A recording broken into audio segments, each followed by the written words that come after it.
ಆತ್ಮೀಯ ಎಲ್ಲ ವಿದ್ಯಾರ್ಥಿಗಳಿಗೆ ಸ್ವಾಗತ. ದ್ವಿತೀಯ PUC ಇತಿಹಾಸ ಪ್ರಶ್ನೆ ಪತ್ರಿಕೆ 2025 ಹಳೆಯ ಪ್ರಶ್ನೆ ಪತ್ರಿಕೆ. ಇತಿಹಾಸ ವಿಷಯದ ಸಂಕೇತ ಸಬ್ಜೆಕ್ಟ್ ಕೋಡು 21.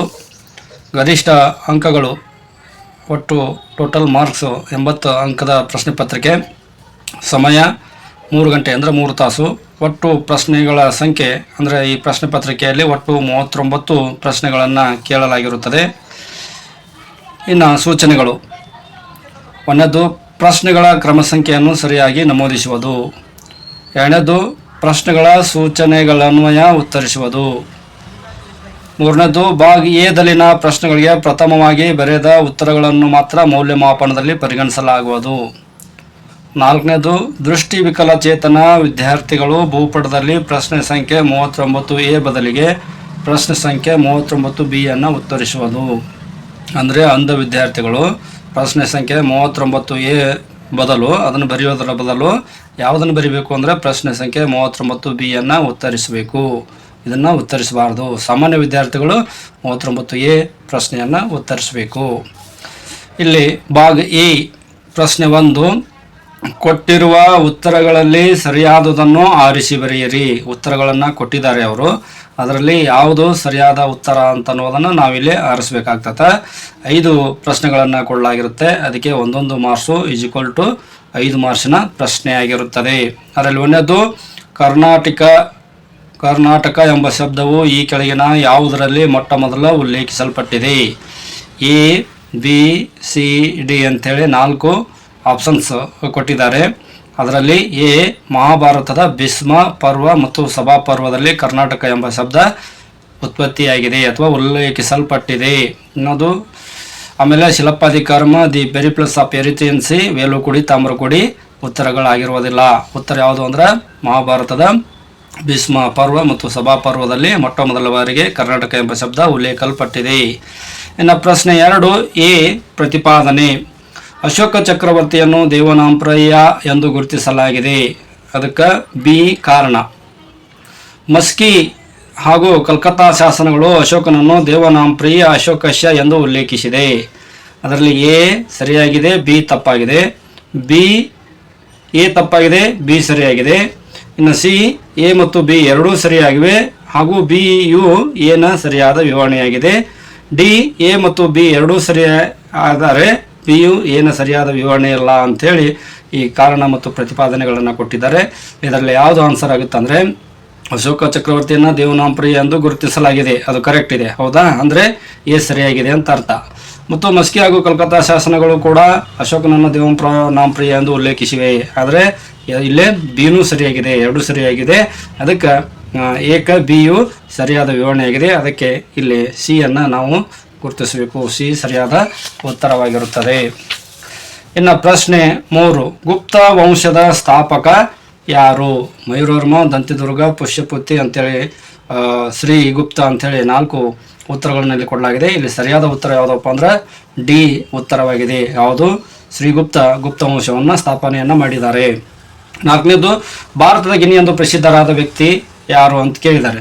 ಅದರಲ್ಲಿ 4 ಆನ್ಸರ್ ಕೊಟ್ಟಿದ್ದಾರೆ. ಹಸನ್ ನಿಜಾಮಿ, ಇಬನ್ ಬತೂತ, ಬಿ ಅಮೀರ್ ಖುಸ್ರು, ಡಿ ಮಲಿಕ್ ಜೈಸಿ ಅಂತೇಳಿ. ಇದರಲ್ಲಿ ಅಮೀರ್ ಖುಸ್ರುಗೆ ಭಾರತದ ಗಿನಿ ಎಂದು ಕರೆಯುತ್ತಾರೆ. ಇನ್ನು 5ನೇದು ಭಾರತದಲ್ಲಿ ಫ್ರೆಂಚರ ರಾಜಧಾನಿ ಯಾವುದು? ಅದರಲ್ಲಿ A Pulicat, B Calcutta, C Pondicherry, D Goa. ಇಲ್ಲಿ ಪಾಂಡಿಚೇರಿ ಫ್ರೆಂಚರ ರಾಜಧಾನಿಯಾಗಿದೆ. ಇದು ಒಂದು ಪ್ರಶ್ನೆ ಆಯಿತು.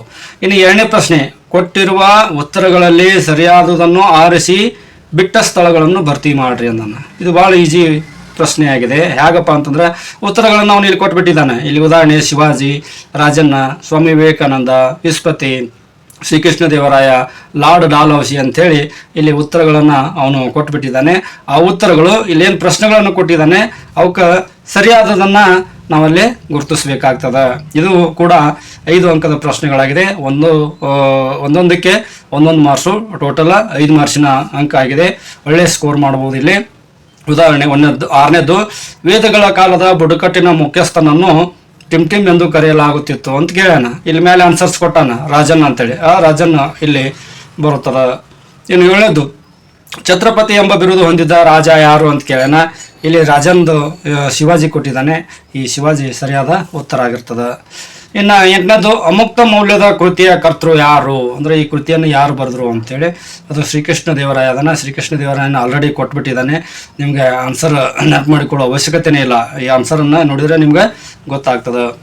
ಇನ್ನು 9 ದತ್ತುಪುತ್ರರಿಗೆ ಹಕ್ಕಿಲ್ಲದ ನೀತಿಯನ್ನು ಭಾರತದಲ್ಲಿ ಜಾರಿಗೊಳಿಸಿದ ಬ್ರಿಟಿಷ್ ಗವರ್ನರ್ ಯಾರು ಅಂತ ಕೇಳಿದ್ದಾನೆ. ಇಲ್ಲಿ ಗವರ್ನರ್ ಜನರಲ್ ಬೇರೆ ಯಾರೂ ಇಲ್ಲ, ಲಾರ್ಡ್ ಡಾಲ್ಹೌಸಿ ಒಬ್ಬನೇ ಇದ್ದಾನೆ. ಅವನನ್ನು ನಾವಿಲ್ಲಿ ಉತ್ತರಿಸಬೇಕು, ಲಾರ್ಡ್ ಡಾಲ್ಹೌಸಿಯನ್ನು. ಆಮೇಲೆ ಪ್ರಶ್ನೆ 10, ಏಳಿ ಎದ್ದೇಳಿ ಗುರಿ ತಲುಪುವವರೆಗೆ ನಿಲ್ಲದಿರಿ ಎಂಬುದು ಟಿಮ್ಮರವರ ಸಂದೇಶವಾಗಿದೆ ಅಂತೇಳಿ. ಅದು ಸ್ವಾಮಿ ವಿವೇಕಾನಂದರ ಸಂದೇಶವಾಗಿದೆ. ಅದಕ್ಕೆ ಇಲ್ಲಿ ಸ್ವಾಮಿ ವಿವೇಕಾನಂದ ಅಂತೇಳಿ ಬರೀಬೇಕು.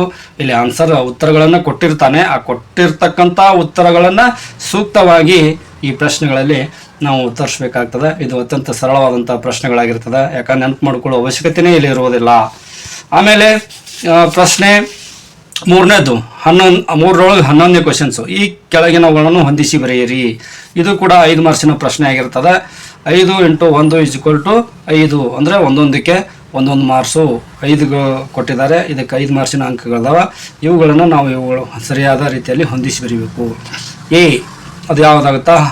ಹಾಲ ದೊರೆ ಶಾತವಾಹನರ ದೊರೆಯವ, ಅವನು ಗಾತ ಸಪ್ತಸತಿ ಎಂಬ ಕೃತಿಯನ್ನು ರಚಿಸ್ತಾನೆ. ಅದಕ್ಕೆ ಈ ಆನ್ಸರ್ ಆಗುತ್ತೆ. ಆಮೇಲೆ ಬಿ ಸಮುದ್ರಗುಪ್ತ, ಅವನ ಬಿರುದು ಯಾವದಾಗಿರ್ತೈತಿ? ಕವಿರಾಜ ಅಂತೇಳಿ ಆಗಿರ್ತೈತಿ.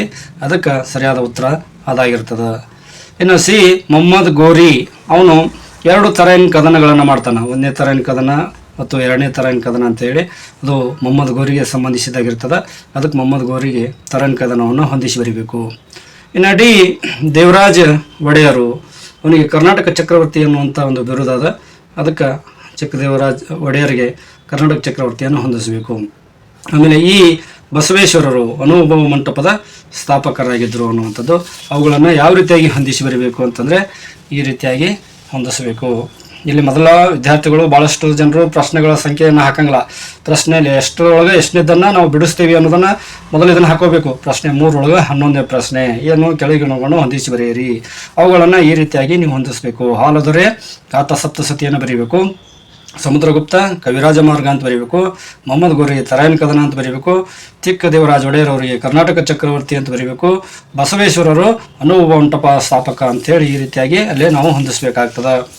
ಇನ್ನು ನೆಕ್ಸ್ಟ್ ಪ್ರಶ್ನೆ 4ನೇದು, ಈ ಕೆಳಗಿನ ಪ್ರಶ್ನೆಗಳಿಗೆ ಪ್ರತಿಯೊಂದಕ್ಕೂ ಒಂದು ಪದ ಅಥವಾ ಒಂದು ವಾಕ್ಯದಲ್ಲಿ ಉತ್ತರಿಸಿರಿ ಅಂತ ಹೇಳಿದ್ದಾನೆ. 5 ಪ್ರಶ್ನೆಗಳು ಇಲ್ಲಿ ಕೊಟ್ಟಲಾಗಿದೆ. ಅವು ಕೂಡ 1 ಮಾರ್ಕ್ಸ್ ಅದ. 5 × 1 = 5 ಮಾರ್ಕ್ಸು. ಇದು ಕೂಡ 5 ಅಂಕದ ಪ್ರಶ್ನೆ ಆಗಿರ್ತದೆ. ಪ್ರಶ್ನೆ 12, ಶಾಸನಶಾಸ್ತ್ರ ಎಂದರೇನು ಅಂತ ಕೇಳ್ಯಾರ. ಶಾಸನಗಳ ಅಧ್ಯಯನವನ್ನು ಶಾಸನಶಾಸ್ತ್ರ ಎನ್ನುತ್ತೇವೆ, ಅಥವಾ ಶಾಸನಗಳನ್ನು ವೈಜ್ಞಾನಿಕವಾಗಿ ಅಧ್ಯಯನ ಮಾಡೋದಕ್ಕೆ ಶಾಸನಶಾಸ್ತ್ರ ಅಂತ ಕರಿತೀವಿ. ಇನ್ನು ಪ್ರಶ್ನೆ 13, ದಕ್ಷಿಣ ಭಾರತದಲ್ಲಿ ಮಾನವನು ಉಪಯೋಗಿಸಿದ ಮೊದಲ ಲೋಹ ಯಾವುದು ಅಂದರೆ ಕಬ್ಬಿಣ. ಉತ್ತರ ಭಾರತದೊಳಗೆ ತಾಮ್ರವನ್ನು ಉಪಯೋಗಿಸ್ತಾರೆ ಮೊದಲು, ದಕ್ಷಿಣ ಭಾರತದಲ್ಲಿ ಕಬ್ಬಿಣವನ್ನು ಉಪಯೋಗಿಸ್ತಾರೆ. ಅದಕ್ಕೆ ಇಲ್ಲಿ ಕಬ್ಬಿಣ ಸರಿಯಾದ ಉತ್ತರವಾಗಿರುತ್ತದೆ. ಇನ್ನು 14ನೇದು, ಅದ್ವೈತ ಸಿದ್ಧಾಂತದ ಪ್ರತಿಪಾದಕರು ಯಾರು? ಈ ಸ್ಥಾಪಕರು ಯಾರಪ್ಪ ಅಂದರೆ ಶಂಕರಾಚಾರ್ಯರು. ಆನಂತರ ಪ್ರಶ್ನೆ 15, ಮೊದಲ ಕರ್ನಾಟಿಕ್ ಯುದ್ಧವನ್ನು ಅಂತ್ಯಗೊಳಿಸಿದ ಒಪ್ಪಂದವನ್ನು ಹೆಸರಿಸಿರಿ. ಯಾವುದು ಅಂದರೆ ಎಕ್ಸ್-ಲಾ-ಚಾಪೆಲ್ ಒಪ್ಪಂದ. ಇನ್ನು 16ನೇದು, ಭಾರತ ರತ್ನ ಪ್ರಶಸ್ತಿ ಪಡೆದ ಮೊದಲ ಕನ್ನಡಿಗ ಯಾರು ಅಂದರೆ ಸರ್ ಎಂ ವಿಶ್ವೇಶ್ವರಯ್ಯನವರು. ಅವರು ದಿವಾನರಾಗಿದ್ದರು, ಮೈಸೂರಿನ ದಿವಾನರಾಗಿದ್ದರು. ಅವರಿಗೆ ಭಾರತ ರತ್ನ ಪ್ರಶಸ್ತಿಯನ್ನು ನೀಡಲಾಯಿತು. ಇನ್ನು ಭಾಗ ಬಿ, ಅದರಲ್ಲಿ ಈ ಕೆಳಗಿನ ಯಾವುದಾದ್ರೂ 8 ಪ್ರಶ್ನೆಗಳಿಗೆ ಪ್ರತಿಯೊಂದಕ್ಕೂ 2 ಪದ ಅಥವಾ 2 ವಾಕ್ಯಗಳಲ್ಲಿ ಉತ್ತರಿಸಿರಿ. ಅಂದರೆ ಇಲ್ಲಿ 2 ಅಂಕದ ಪ್ರಶ್ನೆಗಳು. ಇಲ್ಲಿವರೆಗೆ 1 ಅಂಕದ ಪ್ರಶ್ನೆಗಳನ್ನು ನೀವು ಬರೆದಿದ್ದೀರಿ. ಇಲ್ಲಿ 2 ಅಂಕದ ಪ್ರಶ್ನೆಗಳು, ಒಟ್ಟು 8 ಕೇಳ್ಯಾರ. 8 × 2 = 16 ಮಾರ್ಕ್ಸು ಇದಾವ. ಇಲ್ಲಿ ಸುಮಾರು 13 ಪ್ರಶ್ನೆಗಳನ್ನು ಇಲ್ಲಿ ಕೊಟ್ಟಿದ್ದಾರೆ. ಅಂದರೆ 5 ಪ್ರಶ್ನೆಗಳನ್ನು ನಿಮ್ಗೆ ಚಾಯ್ಸಿಂಗ್ ಕೊಡಲಾಗಿದೆ, ಆಯ್ಕೆಯನ್ನು ಕೊಡಲಾಗಿದೆ. ಅದಕ್ಕೆ ಈ 13 ಪ್ರಶ್ನೆಗಳಲ್ಲಿ ನೀವು ಯಾವುದಾದ್ರೂ 8 ಪ್ರಶ್ನೆಗಳಿಗೆ ಉತ್ತರಿಸಬೇಕು. ಭಾಳಷ್ಟು ಸುಲಭವಾದಂಥ ಪ್ರಶ್ನೆಗಳು. ಯಾಕಂದ್ರೆ ಚಾಯ್ಸಿಂಗ್ ಇಲ್ಲಿ ಭಾಳಷ್ಟು ಕೊಟ್ಟಿದ್ದಾರೆ. ಒಂದು ಬರಲಿಲ್ಲ ಅಂದರೆ ಇನ್ನೊಂದು ಬರಿಬೋದು, ಇನ್ನೊಂದು ಬರಲಿಲ್ಲ ಅಂದರೆ ಇನ್ನೊಂದು ಬರಿಬೋದು. ಒಟ್ಟಿನಲ್ಲಿ 8 ಪ್ರಶ್ನೆಗಳಿಗೆ ಮಾತ್ರ ನಾವಿಲ್ಲಿ ಕಡ್ಡಾಯವಾಗಿ ಉತ್ತರಿಸಬೇಕಾಗ್ತದೆ. 17ನೇದು, ಇತಿಹಾಸ ರಚನೆಯಲ್ಲಿ ಶಿಲಾಶಾಸನಗಳು ಅತ್ಯಂತ ನಂಬಲರ್ಹ ಆಧಾರಗಳಾಗಿರುವುದೇಕೆ ಅಂತ ಕೇಳಿದ್ದಾನೆ. ಯಾಕಪ್ಪ ಅಂತಂದರೆ ಶಾಸನಗಳು ಘಟನೆಗಳಿಗೆ ನೇರ ಸಂಬಂಧವನ್ನು ಹೊಂದಿರುವುದರಿಂದ ನಂಬಲರ್ಹಗಳಾಗಿವೆ. ಏನು ಶಾಸನಗಳು ಘಟನೆಗಳಿಗೆ ನೇರ ಸಂಬಂಧ ಹೊಂದಿರುವುದರಿಂದ ಹೆಚ್ಚು ನಂಬಲರ್ಹಗಳಾಗಿವೆ. ಇನ್ನು ಪ್ರಶ್ನೆ 18, ಯಾವುದಾದರೂ 2 ಪುರುಷಾರ್ಥಗಳನ್ನು ತಿಳಿಸಿರಿ. ಧರ್ಮ, ಅರ್ಥ, ಕಾಮ, ಮೋಕ್ಷ. ನಾನು 4 ಆನ್ಸರ್ಗಳನ್ನು ಕೊಟ್ಟಿದ್ದೀನಿ. ನೀವು ಯಾವುದಾದ್ರೂ 2 ಬರೆದ್ರೆ ಸಾಕು. ಕಾಮ ಮೋಕ್ಷರ ಬರೀರಿ, ಧರ್ಮ ಅರ್ಥರ ಬರೀರಿ. ಒಟ್ಟು 2 ಉತ್ತರಗಳನ್ನು ಇಲ್ಲಿ ನೀವು ಬರೀಬೇಕು. ನೆಕ್ಸ್ಟ್ 19, ಮೆಗಸ್ತನಿಸ್ ಯಾರು? ಅವನ ಕೃತಿಯನ್ನು ಹೆಸರಿಸಿರಿ. ಆತ ಗ್ರೀಕ್ ರಾಯಭಾರಿ. ಆತ ಇಂಡಿಕಾ ಎಂಬ ಕೃತಿಯನ್ನು ರಚಿಸಿದ. ಇನ್ನು 20, ಚೋಳರ ಗ್ರಾಮಾಡಳಿತವನ್ನು ತಿಳಿಸುವ ಶಾಸನ ಯಾವುದು? ಅದನ್ನು ಹೊರಡಿಸಿದವರು ಯಾರು? ಶಾಸನ ಯಾವುದು ಅಂದ್ರೆ ಉತ್ತರ ಮೇರೂರು ಶಾಸನ. ಅದನ್ನು ಹೊರಡಿಸಿದವರು ಯಾರು ಅಂತಂದ್ರೆ 1ನೇ ಪರಾಂತಕ ಅರಸನಾಗಿರ್ತಾನೆ. ಇನ್ನು ಪ್ರಶ್ನೆ 21, ರಾಷ್ಟ್ರಕೂಟರ ಸಾಮ್ರಾಜ್ಯವು ಜಗತ್ತಿನ 4 ಶ್ರೇಷ್ಠ ಸಾಮ್ರಾಜ್ಯಗಳಲ್ಲಿ ಒಂದು ಎಂದು ಯಾರು ಹೇಳಿದರು ಮತ್ತು ಅವನು ಯಾವಾಗ ಮಾನ್ಯಕೇಟಕ್ಕೆ ಭೇಟಿಯನ್ನು ನೀಡಿದ? ಆ ಥರ ಹೇಳಿದವ ಯಾರಪ್ಪ ಅಂದ್ರೆ ಸುಲೈಮಾನ್. ಸಾಮಾನ್ಯ ಶಕೆ 851ರಲ್ಲಿ ಅವನು ಹೇಳ್ತಾನೆ, ಅವಾಗ ಬರ್ತಾನೆ, ರಾಷ್ಟ್ರಕೂಟರ ಸಾಮ್ರಾಜ್ಯಕ್ಕೆ ಭೇಟಿಯನ್ನು ಕೊಡ್ತಾನೆ. ಹೇಳಿದವರು ಯಾರು? ಸುಲೈಮಾನ್. ಇನ್ನು ಪ್ರಶ್ನೆ 22, ಹೊಯ್ಸಳ ವಾಸ್ತುಶೈಲಿಯ ಯಾವುದಾದರೂ 2 ಲಕ್ಷಣಗಳನ್ನು ತಿಳಿಸಿರಿ. 1ನೇದು ನಕ್ಷತ್ರಾಕಾರದ ತಳಪಾಯ. 2ನೇ ಲಕ್ಷಣಪ್ಪ ಅಂದರೆ ವಿಶಾಲವಾದ ನವರಂಗ. ಇನ್ನೂ ಭಾಳಷ್ಟು ಲಕ್ಷಣಗಳದಾವ. ನಿಮ್ಗೆ ಇಲ್ಲಿ ಕೇವಲ 2 ಲಕ್ಷಣಗಳನ್ನು ಮಾತ್ರ ಉತ್ತರಿಸಿರಿ ಅಂತ ಹೇಳ್ಯಾರ. ಅದಕ್ಕೆ ನಕ್ಷತ್ರಾಕಾರದ ತಳಪಾಯ ಮತ್ತು ವಿಶಾಲವಾದ ನವರಂಗ ಅವೆರಡು ಉತ್ತರಿಸಿದ್ರೆ ಸಾಕು. ಇನ್ನು ಪ್ರಶ್ನೆ 23, ಅಲಾವುದ್ದೀನ್ ಖಿಲ್ಜಿಯ ಯಾವುದಾದರೂ 2 ಸೇನಾಧಿಪತಿಗಳನ್ನು ಹೆಸರಿಸಿರಿ ಅಂತ ಹೇಳಿದಾರೆ. ಅವನ ಸೇನಾಧಿಪತಿಗಳು ಭಾಳಷ್ಟು ಜನ ಅದಾರೆ, ಬಟ್ ನೀವು ಇಲ್ಲಿ 2 ಉತ್ತರಿಸಬೇಕು. ಅದ್ರಾಗ ಉಲುಗ್ ಖಾನ್ ಮತ್ತು ನಜರತ್ ಖಾನ್ ಉತ್ತರಿಸಿದರೆ ಸಾಕು. 24, ಮಧ್ವಾಚಾರ್ಯರ ತಂದೆ ತಾಯಿ ಯಾರು? ಮಧ್ಯಗೇಹ, ನಾರಾಯಣ ಭಟ್ಟ ಮತ್ತು ವೇದಾವತಿ. ಆನಂತರ 25ನೇ ಪ್ರಶ್ನೆ, ಶ್ರೀರಂಗಪಟ್ಟಣ ಒಪ್ಪಂದ ಯಾವುದಾದ್ರೂ 2 ಕರಾರುಗಳನ್ನು ತಿಳಿಸಿರಿ ಅಂತ ಹೇಳ್ತಾನೆ. ಟಿಪ್ಪು ಸುಲ್ತಾನ ಬ್ರಿಟಿಷರೊಂದಿಗೆ 2 ಕರಾರುಗಳನ್ನು ಮಾಡಿಕೊಳ್ತಾನೆ. ಅದು ಏನಪ್ಪಾ ಅಂತಂದ್ರೆ 1ನೇದು ರಾಜ್ಯದ ಅರ್ಧ ಭಾಗವನ್ನು, ತನ್ನ ರಾಜ್ಯದ ಅರ್ಧ ಭಾಗವನ್ನು ಬಿಟ್ಟು ಕೊಡುವುದು. 2ನೇದು ಏನಪ್ಪಾ ಅಂತಂದ್ರೆ ಯುದ್ಧ ಪರಿಹಾರವಾಗಿ 330 ಲಕ್ಷ ರೂಪಾಯಿಯನ್ನು ಕೊಡುವುದು. ಈ 2 ಕರಾರುಗಳನ್ನು ಬ್ರಿಟಿಷರೊಂದಿಗೆ ಅವರು ಒಪ್ಪಂದವನ್ನು ಮಾಡಿಕೊಳ್ತಾರೆ. ನೆಕ್ಸ್ಟ್ ಪ್ರಶ್ನೆ 26, ಭಾರತದ ಪ್ರಥಮ ಸ್ವಾತಂತ್ರ್ಯ ಸಂಗ್ರಾಮಕ್ಕೆ ತಕ್ಷಣದ ಕಾರಣ ಏನು ಅಂತಂದ್ರೆ ಬ್ರಿಟಿಷರು ಭಾರತೀಯ ಸೈನ್ಯದಲ್ಲಿ ಹೊಸದಾಗಿ ಜಾರಿಗೆ ತಂದಿರತಕ್ಕಂಥ ಹೊಸ ಎನ್ಫೀಲ್ಡ್ ರೈಫಲ್ಸ್ಗಳ ಬಳಕೆ, ಅಂದ್ರೆ ಹೊಸ ಬಂದೂಕುಗಳ ಬಳಕೆಯನ್ನು ಮಾಡಬೇಕು ಅಂತೇಳಿ ಅವರು ಜಾರಿಗೆ ತರ್ತಾರೆ ಬ್ರಿಟಿಷರು. ಅದು ಈ ಭಾರತದ ಪ್ರಥಮ ಸ್ವಾತಂತ್ರ್ಯ ಸಂಗ್ರಾಮಕ್ಕೆ ಕಾರಣ ಆಗ್ತದೆ. ಇನ್ನು ಪ್ರಶ್ನೆ 27, ಮೈಸೂರು ರಾಜ್ಯದ ಪ್ರಥಮ ರೈಲು ಮಾರ್ಗವನ್ನು ಯಾವ ನಗರಗಳ ನಡುವೆ ಹಾಕಲಾಯಿತು? ಬೆಂಗಳೂರು ಟು ಜೋಲಾರ್ಪೇಟೆ ನಡುವೆ ಹಾಕಲಾಯಿತು. 28, ಅಸಹಕಾರ ಚಳವಳಿಯನ್ನು ಆರಂಭಿಸಿದವರು ಯಾರು? ಅದನ್ನು ಏಕೆ ಹಿಂಪಡೆಯಲಾಯಿತು? ಇದನ್ನು ಮಹಾತ್ಮ ಗಾಂಧೀಜಿಯವರು ಅಸಹಕಾರ ಚಳವಳಿಯನ್ನು ಪ್ರಾರಂಭಿಸಿದರು. 1922 ಫೆಬ್ರವರಿ 5ರಂದು ಚೌರಿ ಚೌರಾ ಘಟನೆ ನಡೀತೈತಿ. ಆ ಘಟನೆಯಿಂದಾಗಿ ಮನನೊಂದು ಅವ್ರು ಏನು ಮಾಡ್ತಾರೆ, ಚಳವಳಿಯನ್ನು ಹಿಂಪಡೆದುಕೊಳ್ತಾರೆ. ಸಂಕ್ಷಿಪ್ತವಾಗಿ ನೀವು ಅದನ್ನು ಉತ್ತರವನ್ನು ಇಲ್ಲಿ ಕೊಡಬೇಕು, ಭಾಳಷ್ಟು ಲಾಂಗ್ ಬರೆಯುವ ಅವಶ್ಯಕತೆ ಇರೋದಿಲ್ಲ. ಇನ್ನು ಪ್ರಶ್ನೆ 29, ರಾಜ್ಯಗಳ ಪುನರ್ರಚನೆಗಾಗಿ ರಚಿಸಲಾದ 2 ಸಮಿತಿಗಳನ್ನು ಬರೀರಿ ಅಂತಾನೆ. ಇನ್ನೂ ಭಾಳಷ್ಟು ಸಮಿತಿಗಳದಾವು. ನೀವು ಕೇವಲ ಯಾವುದಾದ್ರೂ 2 ಸಮಿತಿಗಳನ್ನು ಉತ್ತರಿಸಿದರೆ ಸಾಕು. ಒಂದು ದಾರ ಸಮಿತಿ, ಇನ್ನೊಂದು JVP ಸಮಿತಿ. ಈ JVP ಸಮಿತಿ 1949ರಲ್ಲಿ ರಚನೆ ಆಗ್ತದೆ. ಇನ್ನು ಭಾಗ ಸಿ,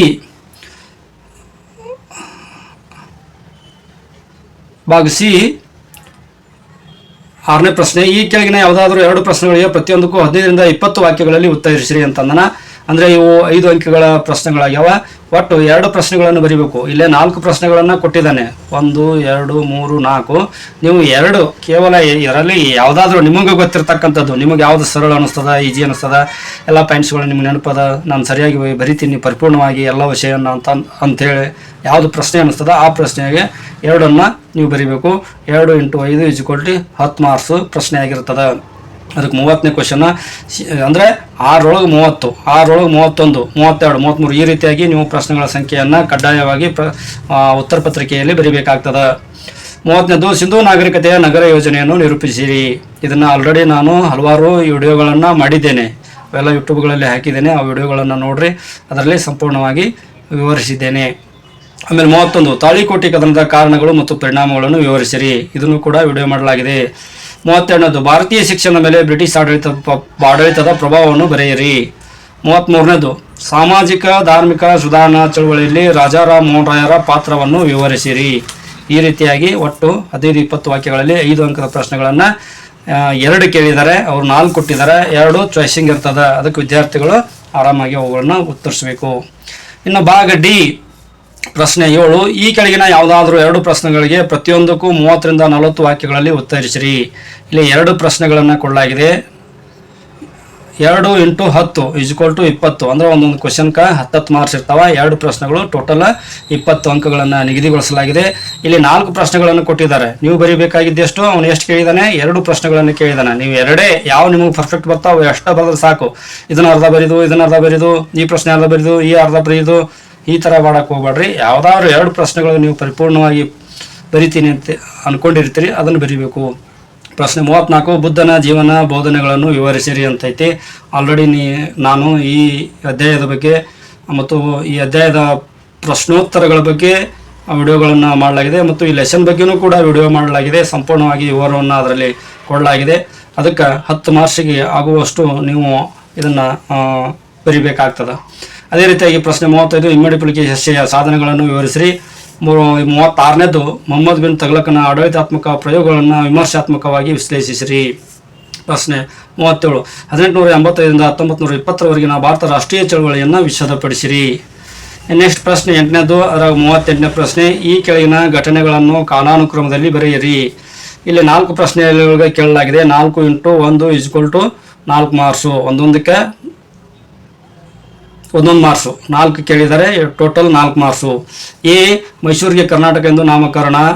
ಬಿ, ಬಿಜಾಪುರ ಗೋಳಗುಮ್ಮಟ ನಿರ್ಮಾಣ. ಸಿ, ಶಕಯುಗ. ಡಿ, ಕೈಲಾಸನಾಥ ದೇವಾಲಯ ನಿರ್ಮಾಣ. ನಾನು ಇಲ್ಲಿ ಹೇಳಿದ್ದೀನಿ ಮೈಸೂರು ಕರ್ನಾಟಕ ಎಂದು ನಾಮಕರಣ ಅಂತಂದ್ರೆ 1973 ಗೋಳಗುಮ್ಮಟ ಯಾವಾಗ ನಿರ್ಮಾಣ ಅಂತಂದ್ರೆ ಸಾಮಾನ್ಯ ಶಕೆ 1656 ಶಕಯುಗ ಅಂತಂದ್ರೆ ಸಾಮಾನ್ಯ ಶಕೆ 78 ಕನಿಷ್ಕನ ಕಾಲದಲ್ಲಿ ಆಯಿತು. ಕೈಲಾಸನಾಥ ದೇವಾಲಯ ನಿರ್ಮಾಣ ಯಾವಾಗ ಮಾಡಲಾಯಿತು ಅಂತಂದರೆ ಸಾಮಾನ್ಯ ಶಕೆ 770ರಲ್ಲಿ 1ನೇ ಕೃಷ್ಣನ ಕಾಲದಲ್ಲಿ ನಿರ್ಮಾಣ ಮಾಡಲಾಯಿತು. ಇದನ್ನು ಯಾವ ರೀತಿಯಾಗಿ ಬರೀಬೇಕು ಅಂತಂದರೆ ಈ ರೀತಿಯಾಗಿ ಕೊಡಲಾಗಿದೆ. ಈಗ ನೋಡಿ ಪ್ರಶ್ನೆ 7, ಈ ಕೆಳಗಿನ ಘಟನೆಗಳನ್ನು ಕಾಲಾನುಕ್ರಮದಲ್ಲಿ ಬರೆಯಿರಿ. 38ನೇದು ಪ್ರಶ್ನೆ. ಅದರೊಳಗೆ ನೀವು ಈ ರೀತಿಯಾಗಿ ಸೀರಿಯಲ್ ಆಗಿ ಬರೀಬೇಕು. ಮೊದಲು ಏನು ಬರ್ತೈತಿ? ಶಕಯುಗ ಬರ್ತೈತಿ, ಸಾಮಾನ್ಯ ಶಕೆ 78. 2ನೇದು ಕೈಲಾಸನಾಥ ದೇವಾಲಯ ನಿರ್ಮಾಣ, ಸಾಮಾನ್ಯ ಶಕೆ 770. 3ನೇದು ಬಿಜಾಪುರ ಗೋಳಗುಮ್ಮಟ ನಿರ್ಮಾಣ, ಸಾಮಾನ್ಯ ಶಕೆ 1656. 4ನೇದು ಮೈಸೂರು ಕರ್ನಾಟಕ ಎಂದು ಮರುನಾಮಕರಣ ಮಾಡಲಾಯಿತು, ಅದು 1973. ಈ ರೀತಿಯಾಗಿ ಇಸ್ವಿಗಳನ್ನು ನಾವು ಕಾಲಾನುಕ್ರಮದಲ್ಲಿ ಬರೀಬೇಕಾಗ್ತದೆ. ಸ್ಟಾರ್ಟಿಂಗ್ ಇಸ್ವಿ ಆಗಿ ಬರ್ತದೆ ಸಾಮಾನ್ಯ ಶಕೆ 78, ಆಮೇಲೆ ಸಾಮಾನ್ಯ ಶಕೆ 770, ಆಮೇಲೆ 1656, ಆಮೇಲೆ ಲಾಸ್ಟಿಗೆ 1976. ಈ ರೀತಿಯಾಗಿ ನಾವು ಹೊಂದಿಸಿ ಬರೀಬೇಕಾಗುತ್ತದೆ. ಅಂದರೆ ಮೌಲ್ಯಮಾಪನ ಮಾಡುವವರಿಗೆ ಅದು ಸರಳ ಸುಲಭ ಆಗ್ತದೆ. ನಿಮ್ಗೆ ಸ್ಕೋರ್ ಮಾಡಲಿಕ್ಕೆ ಹೆಚ್ಚಿನ ಅನುಕೂಲ ಆಗ್ತದೆ. ಅದಕ್ಕೆ ನೀವು ಇಲ್ಲೇ ಬರೀ ನಂಬರ್ ಹಾಕೋದು, ಹಿಂದೆ ಮುಂದೆ ಮಾಡಿ ಬರೀದು, ಆ ರೀತಿಯಾಗಿ ಬರೀಬೇಡ್ರಿ. ಈಗ ತೋರಿಸಿದ ಹಾಗೆ ಬರೀಬೇಕು. ಪ್ರಶ್ನೆ 9, ಸೂಚನೆಗಳನ್ವಯ ಈ ಕೆಳಗಿನ ಪ್ರಶ್ನೆಗಳಿಗೆ ಉತ್ತರಿಸಿರಿ. 5 + 5 = 10. ಅಂದರೆ 39A, ನಿಮಗೆ ಒದಗಿಸಿರುವ ಭಾರತದ ಭೂಪಟದಲ್ಲಿ ಈ ಕೆಳಗಿನ ಐತಿಹಾಸಿಕ ಸ್ಥಳಗಳನ್ನು ಗುರುತಿಸಿ ಪ್ರತಿಯೊಂದು ಸ್ಥಳದ ಬಗ್ಗೆ ವಿವರಣೆಯನ್ನು ಬರೆಯಿರಿ ಅಂತೇಳಿ. ಇಲ್ಲಿ ಕೆಲವು ಐತಿಹಾಸಿಕ ಸ್ಥಳಗಳು ಕೊಟ್ಟಿದ್ದಾನೆ. ಏನಪ್ಪ ಅಂದರೆ ತಕ್ಷಶಿಲೆ, ಹಳೆಬೀಡು, ಆಗ್ರಾ, ಬೀದರ್, ಬಾಂಬೆ ಅಂತೇಳಿ. ಈ ಸ್ಥಳಗಳ ಕುರಿತು 1-2-3 ಲೈನ್ಗಳ ಬಗ್ಗೆ ನೀವು ವಿವರಣೆಯನ್ನು ಕೊಡಬೇಕು. ಇದರಲ್ಲಿ ಯಾವುದೇ ಚಾಯ್ಸಿಂಗ್ ಇಲ್ಲ, ಎಲ್ಲ ಪ್ರಶ್ನೆಗಳಿಗೂ ಉತ್ತರಿಸಬೇಕು. ಆಮೇಲೆ ಉತ್ತರಿಸಲಿಕ್ಕೆ 5 ಮಾರ್ಕ್ಸು, ಮ್ಯಾಪ್ ಬಿಡಿಸ್ಲಿಕ್ಕೆ 5 ಮಾರ್ಕ್ಸು. ಒಟ್ಟು ಟೋಟಲ್ ಎಷ್ಟು? 10 ಮಾರ್ಕ್ಸ್ಗಳನ್ನು ಇಲ್ಲಿ ಕೊಡಲಾಗ್ತದೆ. ಈ ವಿದ್ಯಾರ್ಥಿಗಳು ಕೆಲವೊಮ್ಮೆ ಏನು ಮಾಡ್ತಾರೆ, ಮ್ಯಾಪ್ನಲ್ಲಿ ನಕಾಶೆಯಲ್ಲಿ ಗುರ್ತಾ ಮಾಡಿರ್ತೀರಿ, ಬಟ್ ಸ್ಥಳಗಳ ವಿವರಣೆ ಮಾಡಿದ್ರಲ್ಲ, ಸ್ಥಳಗಳ ವಿವರಣೆ ಮಾಡಿರ್ತೀರಿ, ನಕಾಶೆಯಲ್ಲಿ ಗುರ್ತಾ ಮಾಡಿದ್ರಲ್ಲ. ನಿಮಗೆ ಭೂಪಟವನ್ನು ನಕಾಶೆಯನ್ನು ಸರ್ಕಾರದವರೇ ನಿಮಗೆ PU ಬೋರ್ಡ್ನವರೇ ನಿಮಗೆ ಕೊಡ್ತಾರೆ. ನೀವು ನಕಾಶೆ ತೆಗೆಯುವ ಅವಶ್ಯಕತೆ ಇರೋದಿಲ್ಲ. ಕೊಟ್ಟಿರುವ ನಕಾಶೆಯಲ್ಲಿ ನೀವು ಸರಿಯಾದ ಸೂಕ್ತ ಸ್ಥಳವನ್ನು ಗುರುತಿಸಿ, ಈ ಗುರುತಿಸಿರ್ತಕ್ಕಂಥ ಸ್ಥಳಗಳನ್ನೇ ಅಲ್ಲಿ ವಿವರಣೆಯನ್ನು ಮಾಡಬೇಕಾಗ್ತೈತಿ. 2-3 ಲೈನ್ನೊಳಗೆ ಈ ಎಲ್ಲ ಸ್ಥಳಗಳ ಬಗ್ಗೆ ನೀವು ಸಂಕ್ಷಿಪ್ತವಾಗಿ ಬರಿಬೇಕಾಗ್ತದೆ. ಇನ್ನು ಭಾಗ F, ದೃಷ್ಟಿ ವಿಕಲಚೇತನ ವಿದ್ಯಾರ್ಥಿಗಳಿಗೆ ಮಾತ್ರ. 39B, ಈ ಕೆಳಗಿನ ಪ್ರಶ್ನೆಯನ್ನು 30ರಿಂದ 40 ವಾಕ್ಯಗಳಲ್ಲಿ ಉತ್ತರಿಸಿರಿ. ಇದು ಒಂದು ಪ್ರಶ್ನೆ ಅದ. 1 × 10 = 10. ಪ್ರಶ್ನೆ ಏನಪ್ಪ ಅಂದ್ರೆ ಅಕ್ಬರನ ಸಾಧನೆಗಳನ್ನು ವಿವರಿಸಿರಿ. ಇದು ಏನಪ್ಪ ಅಂತಂದ್ರೆ ಸಾಮಾನ್ಯ ವಿದ್ಯಾರ್ಥಿಗಳಿಗೆ ಅನ್ವಯವಾಗುವುದಿಲ್ಲ. ಇದು ದೃಷ್ಟ ವಿಕಲಚೇತನ ವಿದ್ಯಾರ್ಥಿಗಳಿಗೆ ಮಾತ್ರ, ಕಣ್ಣು ಕಾಣಲಾರದಂತಹ ವಿದ್ಯಾರ್ಥಿಗಳು ಮಾತ್ರ ಅನ್ವಯ ಆಗ್ತದೆ. ಬಹಳಷ್ಟು ವಿದ್ಯಾರ್ಥಿಗಳು ಏನು ಮಾಡ್ತಾರೆ, ಇದನ್ನು ಬಿಟ್ಟಿರ್ತೀರಿ. ಮೇಲೆ 39A ಪ್ರಶ್ನೆ ಬಿಟ್ಟು 39B ಪ್ರಶ್ನೆಗಳನ್ನೇ ಉತ್ತರಿಸಿರ್ತೀರಿ. ಅದಕ್ಕೆ ನೀವು ಇಲ್ಲೇ ಏನಾಗುತ್ತೆ, 10 ಮಾರ್ಕ್ಸು ಕಳೆದುಕೊಳ್ಳುವ ಸಂಭವ ಇರ್ತದೆ. ಪ್ರಶ್ನೆ ಪತ್ರಿಕೆಗಳಲ್ಲಿ ಟೆನ್ಷನ್ನಲ್ಲಿ ಆ ರೀತಿಯಾಗಿ ಬಹಳಷ್ಟು ವಿದ್ಯಾರ್ಥಿಗಳು ಮಾಡ್ತಿರ್ತಾರೆ. ಅದಕ್ಕೆ ಕನ್ಫ್ಯೂಸ್ ಮಾಡಿಕೊಳ್ಳಲಾರದೆ ಇದು ದೃಷ್ಟಿವಿಕಲಚೇತನ ವಿದ್ಯಾರ್ಥಿಗಳಿಂದ ಸ್ಪಷ್ಟವಾಗಿ ಅವರು ಬರೆದಿದ್ದಾರೆ. ಅದಕ್ಕೆ ಈ ಪ್ರಶ್ನೆ ನಿಮ್ಗೆ ಅನ್ವಯ ಆಗಂಗಿಲ್ಲ. ಅದಕ್ಕೆ ನೀವು ಸಾಮಾನ್ಯವಾಗಿರ್ತಕ್ಕಂಥ ವಿದ್ಯಾರ್ಥಿಗಳು 39A ಉತ್ತರವನ್ನು ಉತ್ತರಿಸಬೇಕು. ಮತ್ತು 39B ಉತ್ತರವನ್ನು ದೃಷ್ಟಿವಿಕಲಚೇತನ ವಿದ್ಯಾರ್ಥಿಗಳು ಕೂಡ ಅದನ್ನು ಉತ್ತರಿಸಲಿಕ್ಕೆ ಹೋಗಬಾರ್ದು. ತಮಗೆ ಕೊಟ್ಟಿರ್ತಕ್ಕಂಥ ಪ್ರಶ್ನೆಯನ್ನು ಉತ್ತರಿಸಿದರೆ ಸೂಕ್ತ ಆಗ್ತದೆ ಅನ್ನುವಂಥದ್ದು. ಅದಕ್ಕೆ ದಯವಿಟ್ಟು ವಿದ್ಯಾರ್ಥಿಗಳು ಈ ಪ್ರಶ್ನೆ ಪತ್ರಿಕೆಯನ್ನು ನೋಡಿ ಉತ್ತಮ ಅಂಕಗಳನ್ನು ಪಡೆದುಕೊಂಡು ಮುಂದಿನ ನಿಮ್ಮ ಭವಿಷ್ಯವನ್ನು ರೂಪಿಸಿಕೊಳ್ಳ್ರಿ ಎಂದು ವಿನಂತಿಸಿಕೊಳ್ಳುತ್ತೇನೆ. ಅದರ ಜೊತೆಯಲ್ಲಿ ಎಲ್ಲರೂ ಸಂಪೂರ್ಣವಾಗಿ ವಿಡಿಯೋ ನೋಡ್ರಿ, ಸಬ್ಸ್ಕ್ರೈಬ್ ಮಾಡಿರಿ. ತಮ್ಮದು ಏನೇ ಅಭಿಪ್ರಾಯಗಳಿದ್ರೂ ಕೂಡ ಕಾಮೆಂಟ್ಸ್ ಮಾಡಿರಿ. ಎಲ್ಲರಿಗೂ ತುಂಬ ಹೃದಯದ ಧನ್ಯವಾದಗಳು.